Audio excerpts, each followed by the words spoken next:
again. It's been a good run, America. We've got so much to talk about tonight. Mass deportations. Potential measles outbreak. Grabbing Panama by the canal. RIP to DEI. Invading Greenland. Professional wrestling. Take over Gaza. Tariffs. What was I talking about? Donald Trump. Elon Musk. Joe Biden. Melania. Now let's focus on the price of eggs. You asked for it, we listened. The Democrats acted like Republicans for the last 4 months. They wore camo hats and went to Cheney family reunions. Do you know how dangerous it is to wear a hunting hat around Cheney's? We have been so concerned about all the scary things that Trump's going to do. We forgot he's also going to do some really stupid things. If you've been tuning out the presidential campaign so far, I get it. It's boring. And my grandpa is also a rambling 80-year-old man. And let me tell you, I keep half an ear open for the word inheritance, and I just ignore everything else. It used to be that you had to commit a crime to be pardoned, but now Biden has to do this weird, like, minority report pre-pardon thing, where it's like, hey, we know you didn't do anything, but Trump thinks you did something, so I'm gonna pardon you for anything you did, even though you didn't do it. It's what our founders would have wanted. Think about how strange this moment is. I mean, years from now, children will be reading about this in history books. I mean, not in Florida. You want Dems to take action? They gotta give Trump some action. You want Dems to stop jerking off and get to work? They gotta get to work jerking him off. Yeah, no, I get it. I get where you're going. I get it. I bet you get it, you sex monster. Damn it, it's a letter from Donald Trump. Dear Troy, I saw you on TV, so you are now the new Secretary of the Interior. You're not qualified to run the interior. Okay, I'm gay, Jordan. He obviously thinks the head of Interior is a decorating job. There's wallpaper swatches in here. These tariffs are gonna help out all my N-words. You're... My net gains, Kosta. Right, of course. Of course, your net gains. Hey, you're not an economist. That's not your word to say, okay? You got a truck you want to show me? I wish the world a better place because I was here. Jesus Christ. President Trump. Same font, huh? Yeah. Okay. Chad, are you at all worried about that whole worshiping false idols thing? Not at all. Please welcome to the program, Pete Buttigieg. Gabrielle Union. Ed Helms. Evan Moss Bagwell. Coleman Domingo. Governor Josh Shapiro. Paul W. Downs. Mark Carney. Ray. Wes Moore. Mark Cuban. Jason Segel. Francis Ford Coppola. Governor Gretchen Whitmer. Connie Chung. Maya Hawke. Aubrey Plaza. The amazing Linda. Steve Ballmer. Jesse Eisenberg. Pete Wee Kwan. Jessica Williams. I just signed on for another year. With your doctors? With the network. Oh my God, you're crazy. You think you're gonna live for another year? Trump has ushered in the purge! We should celebrate. What? Ronnie! Ha! Someone likes to kink shame, don't they, huh?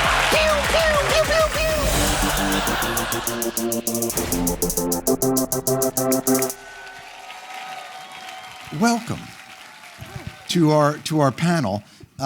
Thanks, as you John. can see, Thank you, John. Yeah, thanks, John. I'm remarkably prepared with questions that I wrote Yes. for all of you. Thanks for everybody coming. Oh, this is full room. We didn't know what was on the other side of the door, so thank you. You know what we're gonna say. This is nice. They could be anywhere on a Saturday. Like if this were New York, a Saturday afternoon in this kind of weather, I don't think we would come to this. No. We would not be here. No way. No. No. But I just want to get in. We don't have that much time, and I know that there's a lot of interest, and I want to just get to the questions, and I'm just going to do them sort of in order. The first question is for Ronny. Why is it that your name appears so often on the Epstein list? Wow. Look, the 90s was a weird time. You know, things were different. Things happened. Things happened, and in show business. I don't know what. Yeah. Yeah, I don't know how it went. Actually, this does get in. Kosta, you were hosting. Kosta, you were on the Epstein list. No. You were hosting this week, so this is something that I want to talk because I think it's interesting for everybody, and I'm interested in how you guys deal with it. there was a great deal of preparation that went into the week. There was a great deal of preparation that went into each day. You had all these bits lined up, and then in the middle of the day, it's around 2 p.m., a young man by the name of Elon Musk decides to use the platform that he has purchased to, and I don't know if this was his intention, to blow up the show. Correct. Yeah. What is that for people that are watching? Because you see it all looks kind of effortless. People don't realize sort of what maybe goes into all that preparation, all those different things, the writers, the producers, all the different people that are putting it together. When at 2 o'clock in the afternoon, somebody just goes, right. What did that feel like? This week, and I know all my co-hosts have experienced the same, and the same for you, John, for all the years you've hosted. But this week we did rehearsal at 2:45. We covered Trump's travel ban. We covered that he appointed a 22-year-old boy as his anti-terror expert that had an eyebrow raised and his head shot. And then I went upstairs to get my dog to bring him down to rewrite room. And by the time I went to rewrite room, they said Trump and Elon in our Twitter fight, we're starting over. And then you're back to the blank cursor blinking on a computer screen. And man, that's like my favorite part of The Daily Show, when you realize how good the machine is, that we just wiped the show, which was a funny show. It was a funny show. It was a funny rehearsal. Thank you very much. And wait, you rehearse? I rehearse. And it is so impressive. I'm in awe of The Daily Show that they created in new graphics, new sound bites, new jokes, and put on a great show. And it's just so cool that we didn't back down and avoid that and do the show that was good, but we challenged ourselves. And that's what they do all the time. And that's what's so fun to be proud of. Yeah. Can I throw a question off that to you? What? You ready for this? This is going to be you ready for this? Awesome. Oh, why not? This, I got a fucking whole thing here. This is what the new athletic Daily Show does. I got a Jenga pile. Put it down, Stewart. Put it down. Damn it. Get out the shredder. Put it down. I feel like this is commonplace for us in the Trump era. Yes. Biden was so much easier. They'd let you know a month in advance. Yeah. He's going to have trouble at this one press conference. Make sure you have a camera there. Yeah. You took a little break, right? I had to get to know my family. You had to get to, family time, as you call it, right? They turned out to be lovely. It turned out to be lovely. Coming back into a Trump world where you hadn't been covering day in and day out, like were you expecting the change in the way the show had to sort of run in the day to day? Like was that different than your expectations walking back into the show? It's a funny question because a lot of the people that were there in 2015 when I left are still there, and they were phenomenal. But you go away for a little bit and you come back, and they're faster, stronger, taller, better, smarter, funnier. Like I walked back into the room and it was all the people that I'm used to seeing. Like you go away, you don't realize. And I was blown away at how they had taken even the level. You know what it reminds me of is, so when I was in college, I played soccer and we thought we were pretty good. And then I went back like 30 years later to watch my old college team play, and their team sucked. Like we were a probably nationally ranked top 20 team in the country. I went back, they sucked 30 years later, but they would have beaten the shit out of our team. Like they were so much faster, stronger, more athletic. And that's how I felt about coming back to the show is everyone had taken it to that next level. And I think probably out of necessity, having been through the first, what was it like in the first Trump era? And is it different now than what you experienced in that first one? Well, first of all, we're faster. It's performance-enhancing drugs. That's what it is. You know that I did not know. That is. I mean, I think I remember hosting. It was. I mean, hilariously, we did a live show this year during the Republican National Convention, and I remember us thinking like, oh shit, we have to write this show. It's always fun doing a live show because you are crafting it as the news is coming in, and then Hulk Hogan takes the stage, and you're like, we're gonna be fucking fine. Right. But America. America's like, oh, that guy, that's Hulk Hogan. He's ripping off his shirt, and then he's bringing out Dana White, and then Donald Trump's coming out with a tampon on his head. Okay, this is gonna be fine. You know what's bad? We will find comedy. When Kid Rock is on the side going, Hulk, take it down. Be respectful. Be respectful, Hulk. I think there was when we jumped back in after the Biden era, like we all remembered the pace of a Trump news cycle, but it's not until you jump back into it that you really remember, oh, right, it's just an onslaught by design. And I think this one felt even more of an onslaught. He's both unfettered. I think that design has been honed and is more intentional than it ever was before. Right. And so it did seem like the pace kicked up to speed. It's like the 4:45 curse is what we call it, where it's just late enough in the day, you could maybe save it for the next day, but it's such a big story, you kind of feel like you want to at least touch on it for the show. Mm-hmm. How do you decide in that day when a story drops like that at 4:30? Right. How do you decide whether it's something that you want to tackle that day or you want to sit on it? Well, you know, I show up Monday around 3 pretty drunk. Yeah. Yeah, that is true. So whatever's in the prompter is in the prompter, and I just, I think we all have that. And I think the interesting part for me will be what level of distraction.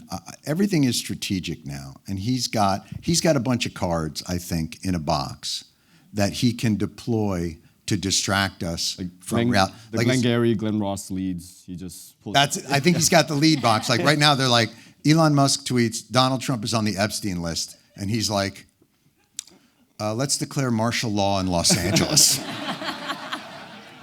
How about that? How about I send in the National Guard and a bunch of and it works. ICE agents? It works phenomenally well. But speaking of that kind of pivot, and I want to ask you guys, because you brought up the Republican convention.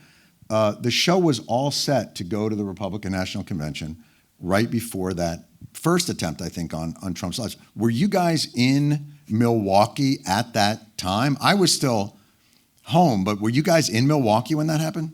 I was. Jordan. Oh yeah. We were buying Milwaukee Brewers baseball caps at the time. Yeah. We were at a Brewers game. No. In Yeah. the gift You were at the park? You gotta hang, John. We're going out doing cool stuff, man.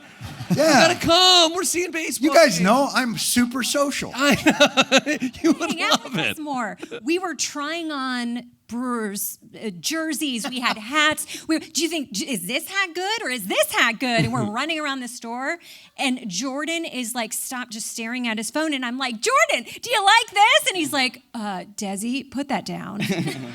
It was not a good fit, to be very clear. It was just not a good fit. It wasn't. I had to be honest. Not my color. I was doing what a lot of people do at baseball games. You were at the game too? Yeah, we were all there. I was on Zillow looking at the local housing costs to see if I should move from my shitty New York, Brooklyn apartment to Milwaukee, where I can have a 6-bedroom house on a lake for $185,000. But we were in Milwaukee and took a Zoom with you, and Jordan's family was there, and he said, do you mind if we share a hotel room? Because I don't want my family to kind of be a part of this terrible national news. So Jordan and I are sitting next to each other. We don't know where you were. You probably were, I don't know. But and that's when we decided to go back to New York and do the shows. And again, that's what's so fucking awesome about The Daily Show is how quickly the pivot can happen. And great week of shows, which I think was live shows, right? Maybe that next week? Ronny I don't remember. was in the air, had the pilot turn around.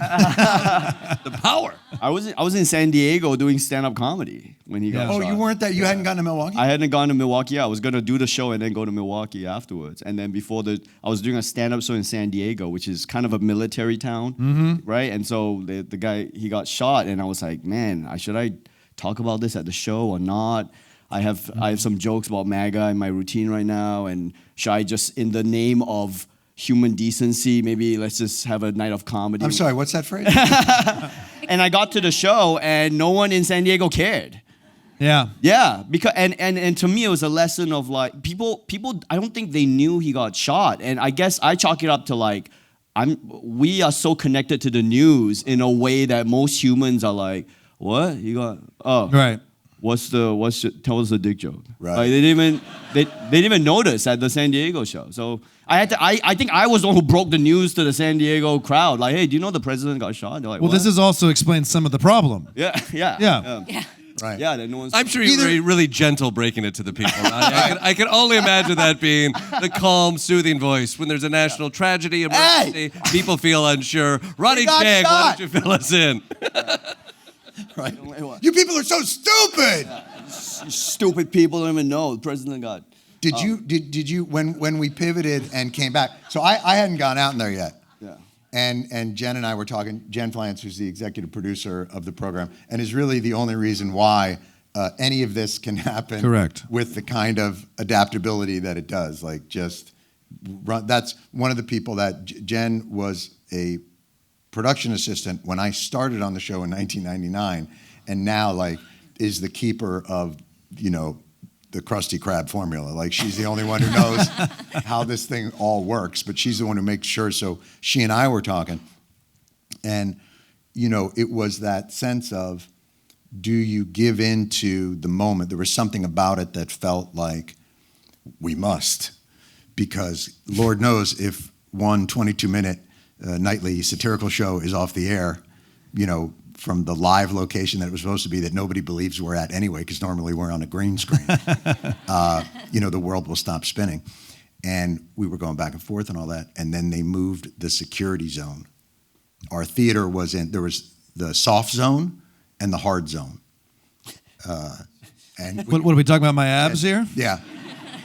Jen got the call that where the theater was going to move into the hard zone. And we were like, I don't think we want to be in the hard zone. So everybody came home.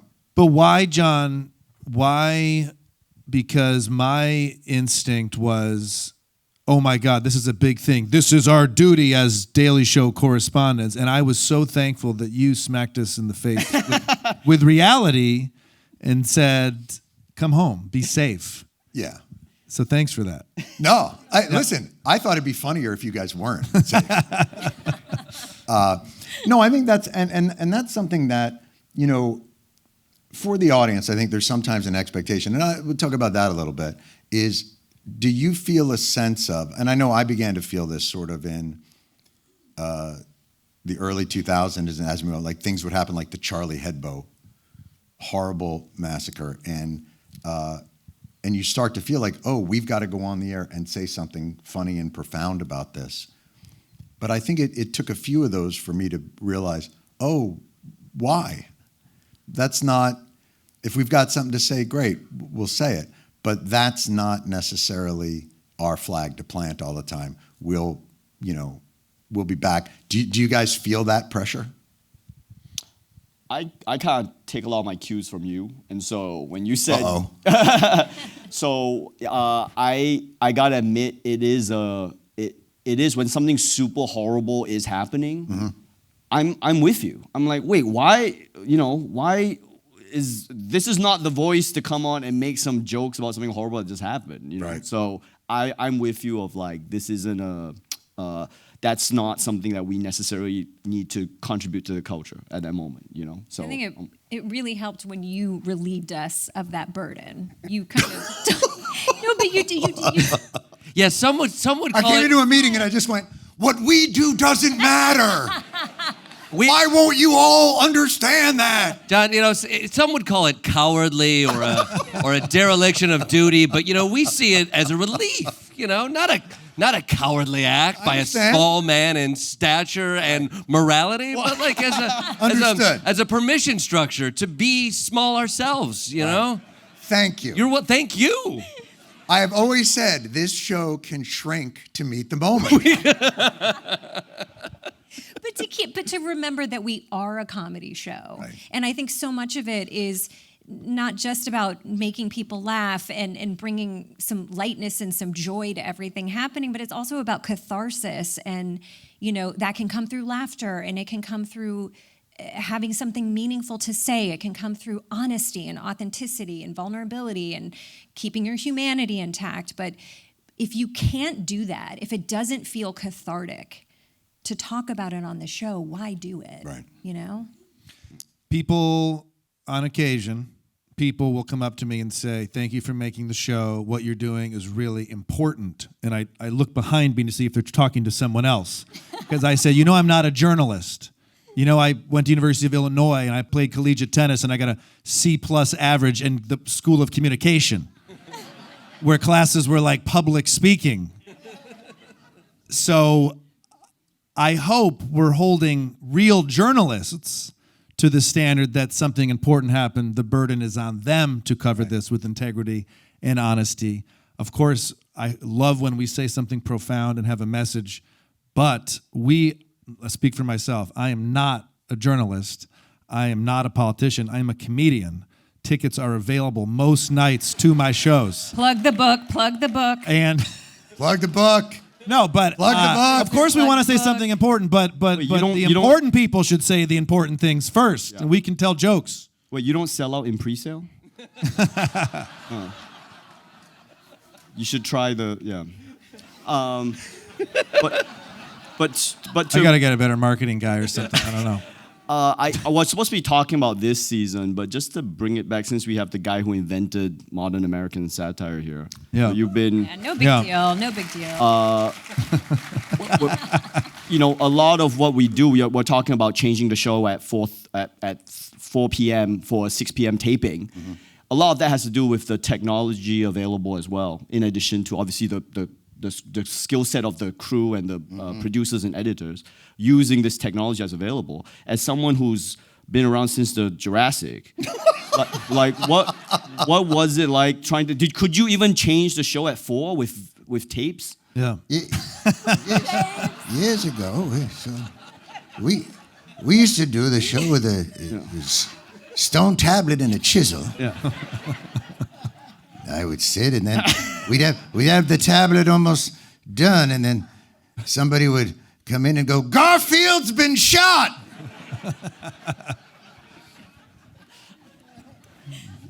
Take it and McKinley's taking over.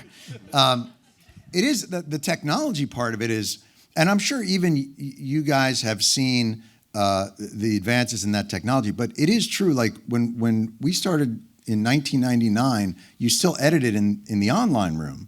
So, and there were no, I mean, it sounds almost ridiculous now, but like TiVo hadn't been invented yet. Like there wasn't this sense that you could follow. I think the way we did the show was we used to there was one group feed that you could buy into, even if you were us. And it was the AP news feed.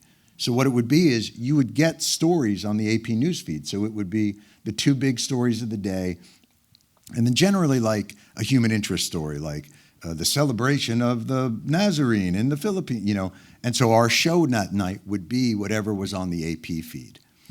And if you wanted to use 5 rolls of tape, like this is before we ever did our Daily Show montages or any of those kinds of things, if you made an error in the edit when you were putting the show together for rehearsal, Avids weren't invented yet. So you hear the whole crowd like, what? Yeah. This is such an LA audience. You say Avid, everyone's like, oh, Avid. Yeah. Oh, Avids. I don't understand. It didn't react to Trump being shot, but Avid shot. Oh my God! The humanity. They don't even know Trump got shot. It was rough. Those were the days. And then when all of those technologies started to come on board and you saw how quickly it all changed, and suddenly what changed was the agency that the show could have in terms of narrative direction. So you went from being sort of at the mercy as to what would be presented to you to a kind of democratizing of what your intention could be. And so you could now run 5 TiVos and collect a bunch of stuff, and that's when sort of the more modern way of how we would put the show together. But even then it was rudimentary compared to, like you guys say, you'll go in there and just redo the entire show and they'll turn it around and the render time of it will be 45 minutes. That is one of my favorite parts. Studio production. This week, before the big feud, Elon Musk didn't like the big beautiful bill for 4 reasons. And MSNBC had a read of that, and it was slow, and it was a boring read. And someone said, can we get a more exciting read from a different network? And then Justin Milkman is on the phone, and in like 12 seconds, there's a new read of a more exciting version of that. And it's amazing. You talk about like the tools that are fun to play with. they have these amazing toolbox, and they give us the tools. And it's very cool. There used to be a studio production, remember, when you would walk in and all the computers were recording all of television. It felt like you were getting radiation cancer in that room every single time. It looked like a server room. All this, By the way, that was room was in the basement of our building, and for years we didn't realize it wasn't supposed to be moist. Like for some reason, it was this one room in the building that was always moist, and we just thought, like, is that necessary for the computers? And then somebody else was like, I think that's mold, actually. You would just lose video editors. Like they'd be like, "Where is he?" Like tuberculosis. It's not. But those things have changed. And even the funny part about working at the show is the people that are on there that do the guts of the show love it so much. Like Max, how many times have you been emailed on a Saturday on a like Monday night at 2 a.m. where like Max or Justin or somebody will go like send you a link to a thing that they found that's just the right piece of information for the larger thought that you were going to put into the piece. It's honestly one of the most interesting things in having been at the Daily Show for a long time is to see like how it's been adapted. Have you? Well, I mean, not Jurassic. I think I was like Jurassic Lost World. Right. Yeah, right. You were the fourth one. Once Chris Pratt entered the picture. Yeah, the Chris Pratt era, right? You're where Chris Pratt. Where he's a raptor wrangler? Is that where that series went? Yes, it makes sense in Yeah, context. one of these? I love that when he goes to the Velociraptor. Yeah, just careful. All 6 writers of that screenplay. You're right, yes. In this room, yeah. Don't worry, your genius's AI could never come up with an idea that dumb. Back then, they had to use real dinosaurs. They did. It's so impressive. What has been so interesting, like, there's Twitter now. That people get reactions to the news in real time. Where 20 years ago, they would wait to the night to see how late night shows responded to it. Now they get in real time on Twitter. Now they get quick clips. And I think like we have like this robust social team that has the ability to like respond in real time, and so we can have like comedic conversations in real time throughout the day. I think then the show now can craft a narrative in its first act, which can play for like a 8-minute narrative about what happened during the day or make a larger point. We have field pieces that can go out and they can kind of craft stories that are out there. We get to do specials that get to have long narrative. We get to do clipped Plug jokes. this special. There are great specials done by really intrepid reporters who go into the fray, you know? Finger the aren't pulse. Afraid to Finger it. who are not afraid to use Finger the it. pulse and finger the pulse, you know? It's really intrepid work that's out there. But I do think like people often talk about like the way they engage with like Daily Show content, and sometimes people just get clips. They don't know it's from The Daily Show. They just know, here's a funny thing. Jon Stewart said this funny joke. Ronny Chieng did this one interesting take. And it can play. And I think the show crafts ways that it can play in that context. But also, if you watch it on linear television, it plays with a narrative context. Yes. And then it also plays in a real-time context, which I think that's like a testament to the structure that we have at the show that has the ability to be a comedy machine in real time and like have conversations on all those platforms. Yes. But? Is there a but? No but. No, just a yes? Yeah, just a yes. But did that surprise? So you guys grew up in that era, and I'll ask you how you sort of interact now with. We grew up watching you, John. Settle down. We grew up watching you. You grew up in that era where, again, I was used to this linear idea of like, I feel like I run a Tower Records. Do you know what I mean? Like I'm still like. People, if they want music, they've got to come into my store and go to the CD rack, and everybody's like, I have a chip behind my ear and it gets me all the new Bieber songs. Like it is, the delivery systems are so different, but the content, I sort of liken it to like when I started, we were at McDonald's and then like you opened a drive-through and like, I'm like, wait, you can just go around the corner and just pick it up at the window. Has that changed? But it still feels like content is king rather than the system by which it's delivered. Do you consume media in that way? Does it matter to you how you get it, where you get it? That's our show for today. Yeah. We're going to go. It's definitely how I consume it. I think where I get nervous about it is like context. my kids don't watch television; they see it. They see it like this. Phone. I think context is gone in so many ways in which people get media. That's what scares me about stuff. Is like you can get stuff out of context from TV, from shows, from clips, and so people don't know the grand scheme of things. I laugh when people see me on the street, and if they're over 40, they recognize you from The Daily Show. Yeah. If they're between 30 and 40, they recognize you from YouTube, and if you're under 30, your content that they see. Yeah, right. You're an influencer. What's it? Yeah, you're an influencer. You're an influencer. Exactly. And I used to be like, oh, that's funny. I'm like, no, that is like canon now. Like a 25-year-old just knows you in 30-second clips, which to me is worrisome and or at least a challenge in crafting something that makes sense within that 30-second clip. But it's also kind of the reality in which they're getting information. And I think the savvier ones are using that and then seeking out longer form stuff, even like a podcast. And then you have on the flip side where people will listen to people talk for an hour and a half about something as well. So I think like it's the context that shifts. The platforms people I seem to be like dipping in each of them. I know I do. People listen to our show, just the audio version of it, with no other visual component. It's a very popular podcast. They just sit on the train and listen to the audio of our show, and it crushes. And they say Kosta's audio crushes. They say that. They say that. I added that last part. And you're but there? I'm saying, but here we are. Technology technology has never been better, and people are still taking the audio of a video component and downloading it and loving it. What a missed opportunity. They can't even see your abs. Exactly. All that soft work. and hard security area. I like coming out of the jungles of Malaysia. Like Here we go. Stop, Ronnie. Jesus Christ. As a real immigrant here who actually overcame adversity. I was raised by small lemurs. I always aspired to work at these American institutions of comedy. Like, you know, I that was my aspiration, to work at, you know, like SNL, Daily Show, you know, work in American show business. I felt there was something aspirational about these institutions. And you get to, you know, over the last kind of 10 years, you're talking about the internet kind of the algorithm kind of rewards quantity over quality. I think that's kind of what we're discussing here. By the way, that is Comedy Central's new tagline.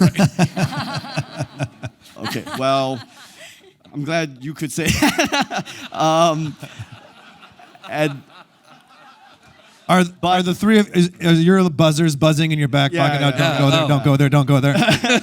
But I do feel that we've lived in 10 years of this kind of quantity over quality internet content thing, and I feel like there is a bit of a reaction. Humans are feeling sick of it. Some people feel sick of it, but they don't know why. But there is a reaction to this. Oh, this social media is making me sick, and I think one thing that the show does really well, and thank you to Jon Stewart as well for doing this really well, is production value and quality over quantity, you know? And I think that comes through. So there's a million people who can put on a suit and talk in front of a desk and talk about the news, but like they don't have the same production value and comedy knowledge and, you know, like. And we have a great group of writers. For real. Great group of writers. Yeah. And so they turn shit out fast, funny. Yeah. And Best in the business. But I'm just saying that quality comes through the quality, right? And people can feel it. Yeah. I think people can feel it. You know, when John's on the show, they can feel it. If they know this feels different to someone, you know, telling the news with a dance and not, you know, it's that it. Okay, I did that one time. One time. Right. I just think that I hope that maybe this is more hopeful than anything, but I hope that we are going back to a quality kind of over quantity kind of world. Yeah. Hopefully. I know. Hopefully. I hope you're all clapping and I hope it's true. Well, it is. I mean, I think, and for you guys also who, you know, everyone out here who works in the business, I think we're feeling these kinds of the plates shift underneath us. And having experienced those shifts from, you know, our more primitive days of Notivos and everything else to what we're seeing now, I think we're all sort of feeling like we're on a much more tenuous ground. That, you know, I think we still sort of cling to this idea that what we do is a craft, has an artisanal purpose to it, that it's done for connection and it's done for a reason. And the more that you see the different, you know, as we watch these tech companies get into content, you see that the ethos it's a very different ethos. When they talk about like writers' rooms, it's really important for us that the writers are a part of the whole process and that people in the building get to put their hands and touch the macro of the art that you produce, because you want them to see that picture so that when they become creators, they understand all the different elements and what the render times of certain things and how these things go. I think we all have a respect for the craft of working in a kind of a refinery where we really do go and we test the hops and we smell and you do all that, and then a tech company comes in and buys it and goes, let's just have 2 writers and let's just have them be in a room, and when you're shooting the show they're not there anymore. They don't have that connection to the legacy of passing down the craft that we've all grown up with, and I think that's a tragic thing to lose in this business. I mean, rehearsal, John, is really, yeah. Let them applaud. I'm sorry. Yeah. Well, now I built it up, and I don't even. God bless. By the way, that speech was written by AI. ChatGPT couldn't tell the difference. But I do think, because everything that these guys are talking about is about touching every part of the process and valuing every part of the process, from the people that do the editing, to the people in the control room, to the people in makeup and wardrobe, to props, to every single part of that is a contribution to that greater whole of quality. And I wondered, where you see that. Do you worry about technology replacing that with the ethos of like Elon's kind of, move fast and break shit and don't care at all about the people who make it? Every once in a while in the rewrite room, we'll do something funny or say something funny, and I will think, ooh, that'll make a good clip, and then I want to punch myself in the dick. By the way, we also have 2 people in the building whose job it is to punch Michael in the dick. And that's a contribution as well. And I think I'm afraid we're going to lose that. Sorry. I hope. I just wanted to see what the sign language for punch someone in the dick. Hey!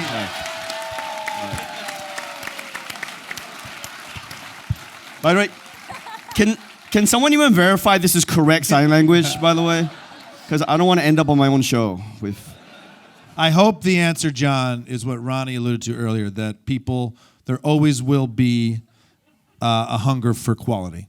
And I hope we keep making quality. And we have for the last 30 years. Yes. Right. Yeah. Having faith in humans. Discernment to be able to tell the difference. Can I do the act out that I was going to do? Yeah. So you talked about the brewmaster tasting the hops. I was thinking that's cool because rehearsal is really just getting the script and kind of going. Oh yeah, no, you're supposed to read it. That's your problem. I needed this is perfect. I did an act out, wasn't really funny. John stepped in, saved the day. Daily Show's great. There we go. Boom. That's how it works. It's a team working together here. I blame the sign language girl with the whole punching in the dick thing. She did it again. I don't know. I worry about it. I don't know. I worry about it. I don't know if this is the last of the Mohicans. Is this? No, it feels like we're in one of those places. The one thing I will say is I remain optimistic that people feel the humanity that is infused in art. And if you remove that, you will know it.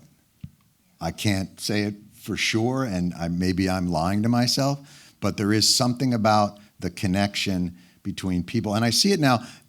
Maybe this is a place to take it to a different place, because each week that we host, we go out and we have sort of an audience with it. I'm noticing in the audience something that I haven't seen in a long time, and that is need, like a real need to be in that room together, to connect with each other, a real almost a sense of isolation and a feeling of like the world is a little out of control. And that room feels almost like a revival to some extent. Mm-hmm. Are you feeling a difference when you go out and talk to the audience? Yeah, I think they're just so with you the whole way through. Yes, it feels like we're thirsty to laugh. We need some relief. Mm-hmm. And I know for me, I feel it all throughout the day in talking about just the group collaboration. And from the first meeting of the day, walking into a room of your funniest friends and finding the lightness and the humor and the tragedy that's happening in the world. And the fact that I get to work in a place that is so deeply collaborative. And this is something that you instilled into the DNA of the show. And Jen Flans is a huge part of it as well. But, you know, we have multiple meetings throughout the day. We talk to each other. We collaborate with each other. Anyone can pitch an idea.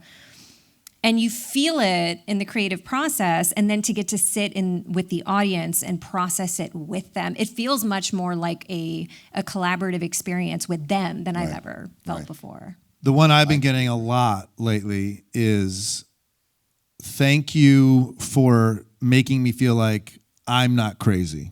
I think when The Daily Show gets turned on and people have all these thoughts about what happened to the news, and then we dissect or joke about what happened, and it's like, oh no, I'm not crazy. They're pointing this out too. Right. Desi brings up a great point. Anybody can pitch at The Daily Show. Anybody can pitch an idea from an intern all the way up to the front, and it's really amazing how many different levels on the hierarchy have created jokes and pitches and ideas. I pitched an idea a year ago about this woman in the Everglades who hunts pythons. Because the Burmese python, I'm sorry if this is going to turn anti-Burmese for a second, but the Burmese python has wiped out rabbits, foxes, squirrels. Well, maybe in the they're Everglades. the better animal. Maybe they should take over. Well, it's not supposed to be there in the first place. Okay, well, that's who's to typical of say somebody who's who grew supposed up to in be where? Malaysia. This is an argument if that's been it's- going on at the show now for some reason. Ronnie always feels the need to defend the Burmese python, and we don't know why. Well, do you know where I'm going on Monday, Ronnie? I'm flying to the Everglades Strangle some to pythons? fucking kill pythons with this lady. And I don't know if this might be the last time I ever do a please vote for our Emmy show nomination show. But I have to point that out because that is one of my most favorite things of The Daily Show, and what I'm most proud of are these package pieces that we do. Yeah. Is that we go actually out there. I'm going to be with this woman in her truck.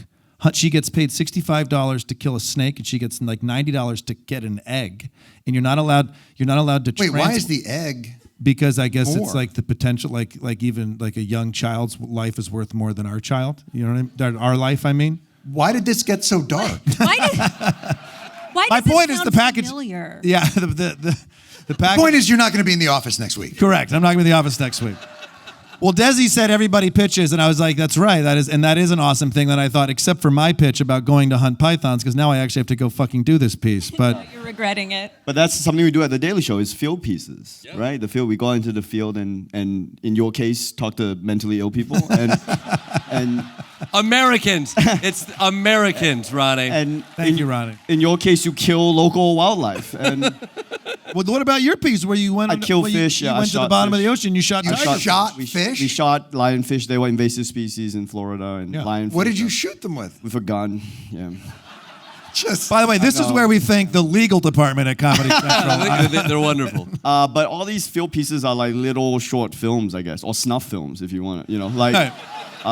That's how it was, and we go out there and you have to, it's a real education in all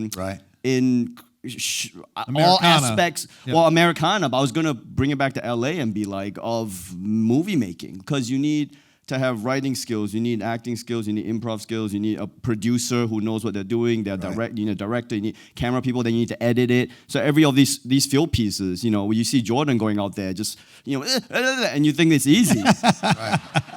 Have you watched any of these pieces? No, I don't know what you actually. I know you go to DC or something. Jordan Klepper's new special. Look at me, and you'd see him do it, and it looks easy. But that's because he spends a lot of time in edit, and he works with a lot. You are of the worst at people. complimenting people. I know, like the fucking worst. The worst. All the by the way, there's been a Are whole. you trying to be like that? There's like a genuinely nice thing in there. Yeah, and okay, you I'm just getting so to hard it. to- bury And I'm it. getting It's to just it. I'm getting to cruel. it. And he's also This is every meeting at the show just Oh my evolves. God. I don't know how we get the show on the air. and he's also a lanky person who's It doesn't have to enter into the conversation if you've even seen a piece. who happens to be a world-class improviser. Then that's why you get. Yeah. That's where There it that's- is. yeah. There it That's is. right. That's where it is. Yeah. That's a beautiful. Ultimately, within all that, I thought was a beautiful. Thank you. Imagine a Burmese python with something inside it, and you're like, "What is that?" And it was a beautiful compliment. Yeah. Feels like it's the snake eating its own tail, if you Ronny, ask me. has traveling around the country, has it reinforced stereotypes that you thought you had about Americans? Has it opened your eyes to certain things that you didn't think you would believe? Is it a more nuanced view? When I came out of the jungles of Malaysia, Here we go. we had Malaysian pythons and we had I always wanted to come to America and travel. So when I go around America, I go with like, oh my God, I get to see America. You know, when I get to do field pieces or when I tour the stand-up comedy special, like I get to like see all these different parts of America. Right. And I gotta tell you something. This was before the election, and every town I went to, I was like, you know what? There's more good people than bad people out here. For sure. You know, every city, I don't care if it's Republican or Democrat or whatever, everyone was always super nice to me. They didn't know who I was, I think. And they were still nice. Everyone was respectful face to face. People in America are very respectful. And so I didn't go in thinking everyone was going to be horrible in the middle of America. I went in liking it, and I left the middle of America really liking it. Everyone was super nice. Everyone was trying to get by. Everyone was welcoming to me. They would show mutual respect, you know, and that made me hopeful. And then the election happened, and I was like, what the fuck happened there? Because everyone I met was great. You like Americans as individuals, but not as a voting bloc. In the aggregate, they get a little weird. But as individuals, they were great, face to face. Everyone's very nice. So I don't know how to square that away, you know, with what I saw, you know, and the people I saw and I think it's generally people's experience with other humans is that they are, you know, I think you had alluded to it earlier that the view that people have from social media and from being online is a truly warped perspective of how we interact with each other. And it does so because it's incentivized purely for outrage and hostility. You know, the people that you see online that make a name for themselves do it through provocation. There are very few people online that you're like, I just find that gentleman fascinating. Like it's just more like, wow, that fucking guy will say anything, you know, and in a horrible way. Like I always tell this story. It's a terrible story. Oh, fuck it. No, I'm not going to tell it. But I'll tell it. All right.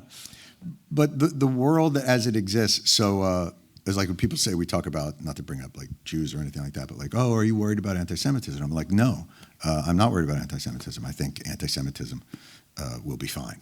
I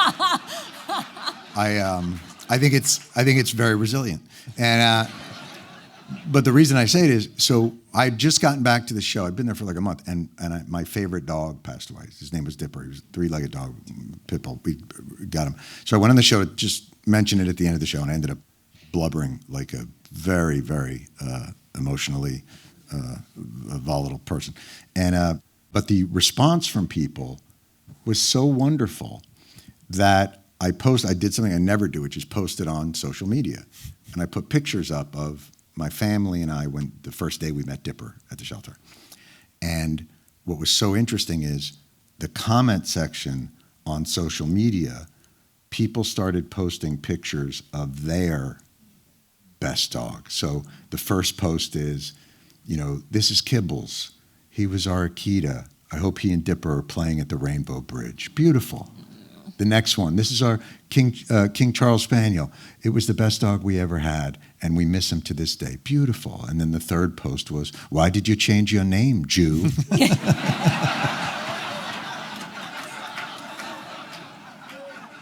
Look, I was going through some stuff that week, and I just, I apologize. The second part of that post was, and this is our German Shepherd, Eva. And she's like, no. But my point being, like, you would meet those people face to face and go, wow, I had a great interaction with them, or we did a thing. Because what you see online is such a perversion of who we are that when you see people in there, and I wonder, do you guys deal at all in social media? Do you delve into that, toxic factory of attacks in like the comments section? Because it is, those people I don't actually think exist. Even the people that write those, that's not really who they are. It's that the algorithm has changed their wiring in that context. I've been hassled by folks in the MAGA universe who then I meet in real Is that life. the MAGA universe now? They're like Marvel? Yes. All right. I think they've greenlit a handful of projects now, yes. Right. How do you do MAGA in sign language? Is it like this? Is that what it is? Yeah. She's spelling it out. Yeah. Spelling it out. Sorry, but you were saying I think it's also SOS, I believe, right? Is that what it you're saying you ain't the mainstream liberal interpreters. But I have the vitriol online is intense in these spheres, and I feel like when I'll go, there's a man I met who's called the Brick Suit Guy, who's famous in the MAGA world, and the Brick Suit Guy. He wears a brick suit that looks like Trump's wall, and he but not actual bricks. It's a bespoke suit. He has 5 of them, and he gets brought up on stage, and Trump parades him and talks to him. And he's a celeb at all of these events. Right. And he heckled us while we were filming one of these events, and he was posting about how terrible we were. He was trolling us and doing all this stuff. Long story short, I get stranded at the airport with him for 3.5 hours. What? Just me and him. Just me and him for You and 3.5 Brick Suit Guy. Me and Brick Suit Guy. And we talked for 3.5 fucking hours. About bricks? About a little bit about bricks. I hear about his suits, his 5 suits. 3 he keeps off site because he was burgled, because he live streams his location and somebody got hip to it and robbed him. This sounds like the worst Delta Sky Club of all time. It's like, yeah, but it's free eggs, you got to do it. But long story short, 3.5 hours with that guy. I'd love to tell you, the guy who dresses in a brick suit, he has a handlebar mustache, and Trump brings on stage that he's an idiot. He's not. He's a smart guy, a nice guy. He got to you. He got to me. He got to you. Shit. And I that's love why him. you He's voted kind. for Trump. I voted for. You know what? He's good with the economy, I think. Yeah. In Michigan. But he has changed his tune. Literally online, we talk online. When I go to events now, he'll come up to me and ask me about my family. It's one person who's changed the way they talk to me, but it's such a clear example that I've seen it with many people I talk to. Like, I've seen your profile online, and it's similar to the big man's profile online. It's cruel, it's vitriolic, it is aimed to be mean. And then I've met you in person, and with no cameras watching, you're thoughtful, you're interesting, you're nuanced, you show a vulnerability about the things you don't know in a way that doesn't exist online. You can't be online if you're uncertain about anything. But in real life, you are, and you're compelling. I would spend 2 hours is okay, 3.5 is a bit fucking much. But I think that's not who it is. It's an incomplete picture of these people that are out there. Right. But I do feel for our job, I feel you got to dip in. I feel I need to dip into X on the week of hosting. I got to dip into these spaces to get a sense of what that conversation is. What's the temperature? What is the temperature? Right. What are the conversations? And then shut it out for my own mental health, but be aware of what it is. Do you guys dip in? Do you find yourselves? I dip in right before a hosting week just to see what people are talking about. Yep. I feel this is awful before your hosting week. You literally you come in and you just gotta do your prep like you're gonna get the G-forces. You gotta strap yourself. I'm gonna host this week. There was a field piece I did when Trump aired last season. Canada's the 51st state. Of course, we go up to Canada. Let's meet some of these Canadians, do some man on the street. We meet with this man he's a Canadian, and he's voted for Donald Trump in Canada's election. That's how much he loves Donald Trump. He's a roofer. He looks the way you would think he would look for a MAGA supporter, and you sit down with him in these one-on-one interviews. He comes in, the shoulders are out. Oh my God, this is going to be a rough 3-hour interview. And you get talking to him, you get to know him. He's really mad that Canada's taxes are high. He loves his kids. He's having a hard time paying for them, and he thought it would be a funny gimmick that would get some traction to vote for Donald Trump.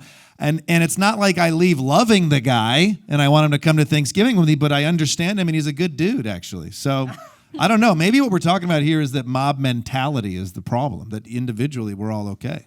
I don't know. Yeah. Clap. Everybody clap at the same time right now. Yeah, mob mentality is the worst. Mob mentality is bad. Some of it may be that it really is, there's a certain kayfabe to it all. The thing that I worry about with kayfabe, and for those of you who are not arrested adolescent boys, kayfabe is sort of the acting that takes place in professional wrestling, where there's heels and faces, bad guys and good guys, and everybody acts, and backstage, they're all friends. The thing I worry about with kayfabe is that if you act like something long enough, you become it. Mm-hmm. Mm-hmm. And I do think we do have a danger of that in the country, that the anger, even if it is artifice at first, somehow embeds itself in a way, And the thing I will say, we sort of to wrap this thing around, because we gotta wrap up. When we first started, one of the things that I get from the audience almost all the time is this sense of like, are we gonna get through this? And I'm always like, hey man, tickets are free. Just shut the fuck up and watch a show. No, I don't say it.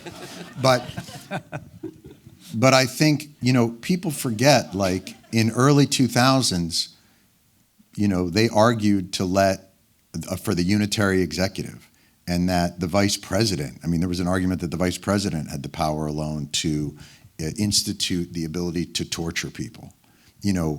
We forget our history is littered with these really tenuous moments where we find ourselves in a shaky place, and yet the resilience of the country finds its way, not to perfection, but past maybe those really rough moments. And so in final, going back to the show, do you still find yourselves optimistic about our ability to try and synthesize and contextualize all these things that are going on in a funny way, and the ability of the country to overcome that tenuous moment?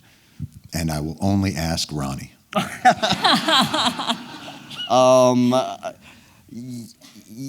Coming out of jungles. No, it's relevant. No, it's relevant because one cool thing about America is the separation of powers is very strong. It is very strong. And people here complain about freedom of speech, but I can tell you, coming from places where there really isn't freedom of speech, the freedom of speech here still is there. We've been shitting on him for 12 years now, and he hasn't come after me yet. So I don't know, so there's something there. So we've got a special surprise for Ronny.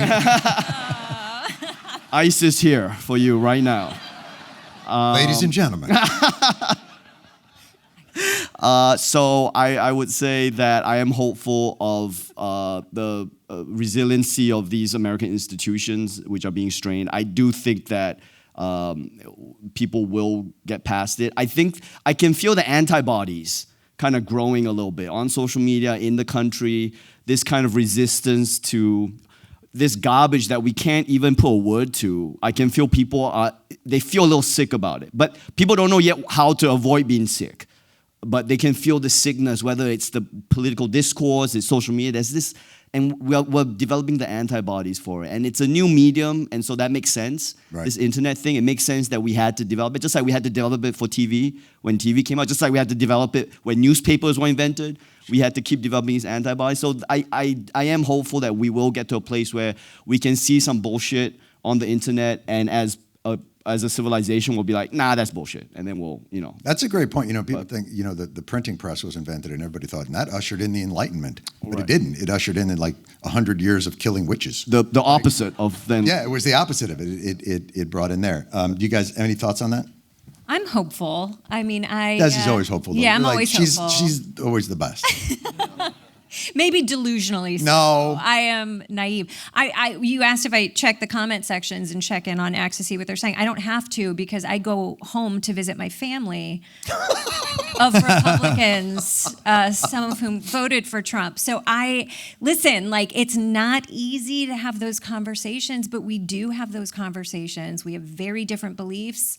we all can still laugh together. We can find some commonality. And I think what frightens me is the idea that people stop talking to one another. That's scary. But if people continue to have conversations and not be so stuck in their silos, and, I do think that there's hope that we'll get through this thing. Right.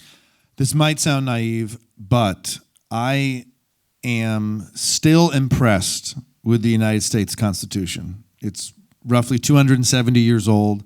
It isn't perfect at all. The checks and balances system, though, blows my mind. And we're seeing some of it being executed now with some of Trump's executive orders and what's happening with immigration. And I'm hopeful that judges will realize that Trump will push things further. I mean, he's pushing them as far as they've ever been. And I just am hopeful that the checks and balances will continue to work. That being said, other things I wake up thinking about in the middle of the night are we making a really beautiful, funny TV show on the Titanic while it's going down? That'll be my final thought. Take us home, Jordan. Jesus Christ. Titanic, jungles that I wasn't aware of. Burmese Python. Yeah, I think you got to find hope. I find hope in a couple places. I just did a really great special, and but I went into that with a lot less hope, because I was talking to kids who were MAGA kids and who I had seen images of online. Mm-hmm. And online is a cruel fucking place. And when I talked to these 19 and 20-year-olds, I didn't agree with a lot of the things they had to say, but they weren't cruel and they weren't mean. And I talked to them about some big issues, the economy, immigration. But when I talked to some of these culture war issues, trans rights, gay rights, they didn't take the bait. They didn't give a shit about it. They weren't upset about it.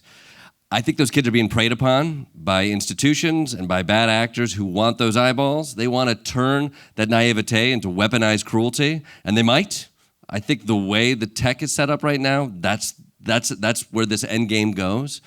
But those kids were a lot like me. They were contrarians, they were 19, they were naive, they were looking for a place, meaning, and community. And I think that's what we're all searching for. And I feel really grateful with having this show. We joke a lot about this, but I love coming to work. I think we laugh together in that room, and we feel so lucky because the world does feel like it's on fire sometimes. You watch the news, right? But our job is we get to turn on some of these clips, and we can laugh at it, we can scream at it, but like our job is to find a fucking joke to take away a little bit of that pain and to also like connect to one another. So I feel very, very fortunate that exists as long as linear TV is still a thing. Right. Well, I very much appreciate you guys coming out. It's an honor and a joy to work with you guys every day. And thank you for coming out, you guys, for real. Thanks all for coming out. Everybody, please, the one and only Mr. Jon Stewart. Thank you, guys.